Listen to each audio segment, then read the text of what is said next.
Déclaration de presse, Dakar, le mercredi 7 septembre 2022.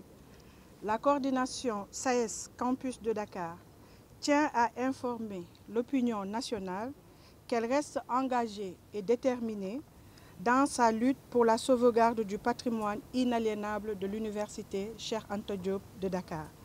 Sur le principe, la coordination SAES Campus de Dakar rappelle qu'il est inadmissible de céder un espace à vocation éducative pour le bénéfice des privés ou autres institutions, quelles qu'elles soient.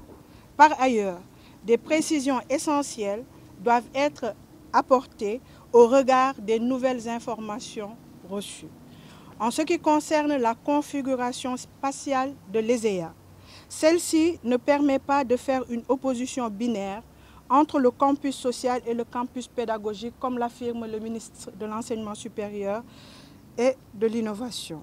En guise d'exemple, le restaurant, une partie des dortoirs des étudiants sont actuellement localisés du côté du campus pédagogique. Inversement, l'amphithéâtre, la bibliothèque et une partie des salles de cours se trouvent au campus social. S'agissant du terrain, objet du litige, des experts ont établi qu'il s'agit en réalité de deux terrains. Le premier est localisé à l'enceinte de la Cité des enseignants du supérieur. Il faut rappeler qu'il s'agit d'un site qui a toujours suscité un intérêt majeur aux yeux d'une école internationale de la place. Cette dernière a utilisé toutes les subterfuges en vue de se l'accaparer. Elle serait même à l'origine de la démolition de deux dortoirs réservés aux étudiants de l'ESEA pour assouvir son désir d'aménagement de parking. Le second terrain se situe dans l'enceinte de l'ESEA, au sud du terrain de basket, contenant les dortoirs garçons-filles allant vers la sortie Corniche.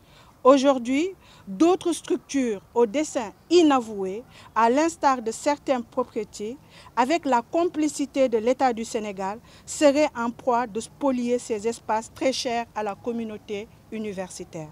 Par conséquent, la coordination SAES Campus de Dakar continue d'exiger l'annulation immédiate et sans condition du bail octroyé frauduleusement par le ministre chargé des Finances et du Budget.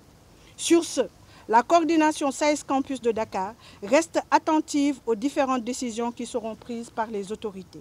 En cas de non-satisfaction de ces exigences, la coordination SAES Campus de Dakar tiendra les autorités responsables de toutes les perturbations malheureuses qui pourraient en découler, comme énoncé dans le précédent communiqué. La coordination SAES Campus de Dakar demande aux camarades de rester vigilants et d'avoir une attention toute particulière sur l'évolution de la situation. La coordination SAES Campus de Dakar réaffirme son engagement sans faille pour la défense des intérêts matériels et moraux des militants et militantes. Je vous remercie.